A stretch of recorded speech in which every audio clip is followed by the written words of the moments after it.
नमस्कार मंडळी. आयत्या वेळेस ना आपल्याला काहीतरी असं झटपट बनवायचं असतं जेवणाच्या ताटात वाढण्यासाठी. त्यावेळेसाठी ना एकदम झटपट अशी 5 मिनिटात होणारी ही खारी मिरची मी तुम्हाला दाखवणार आहे. एकदम सोपी रेसिपी आहे आणि 5 मिनिटात बनवून तयारसुद्धा होते. आता काय करायचं, तिखट कमी तिखट जशा तुम्हाला मिरच्या पाहिजे ना त्या पद्धतीच्या मिरच्या घ्यायच्या, त्याला धुवून पुसून घ्यायच्या आणि अशा पद्धतीने त्याला चिरा मारून घ्यायच्या. आता काय देठ तुम्हाला ठेवायचं असेल ना देठ ठेवू शकता, म्हणजे देठासकट घेतली तरी पण चालेल किंवा अशा पद्धतीने देठ काढून घेतली तरीसुद्धा चालेल.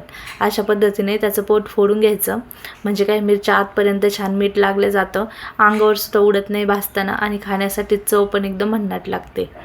तर काय करायचं, शक्यतो अशा काही वस्तू बनवताना मिरचीच्या वगैरे त्यांना लोखंडी कढईत किंवा लोखंडी तव्यातच बनवायच्या, जेणेकरून त्याची चवसुद्धा आणखीनच वाढते.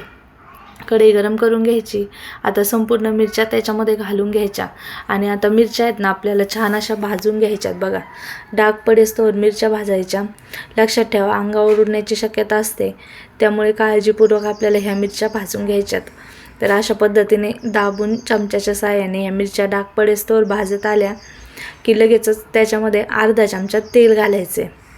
आता तेल घातल्याच्या नंतरसुद्धा आणखीन फक्त 1 मिनिटं आपल्याला ह्या मिरच्या भाजून घ्यायच्यात, म्हणजे जितकं भाजल ना त्याचं तिखटपणा पण मरतो आणि चवसुद्धा चांगली लागते.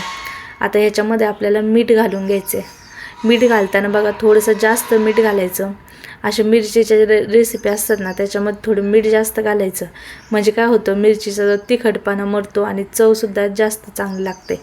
आता संपूर्ण मीठ घालून याच्यात हलवून घ्यायचं आणि आता गॅस बंद करून घ्यायचा. आणि बघू शकता असं दाबलं का म्हणजे काय थोडंसं तिखटपणा अजून कमी होतो त्याचा, म्हणजे जे काही तिखट पाणी निघतं ना, आणि मिरच्या आपल्या खाण्यासाठी चवदार लागतात म्हणून काय करायचं, दाबूनच भाजायच्या. आणि बघू शकता इथं आपल्या मस्त खाऱ्या मिरच्या किंवा मिठातल्या मिरच्या बनवून तयार झालेल्या आहे. आई त्यावेळेस 5 मिनिटाच्या आत ही रेसिपी कशी वाटली मला कमेंट करून सांगा. आवडल्यास लाईक शेअर आणि चॅनलला सबस्क्राईब.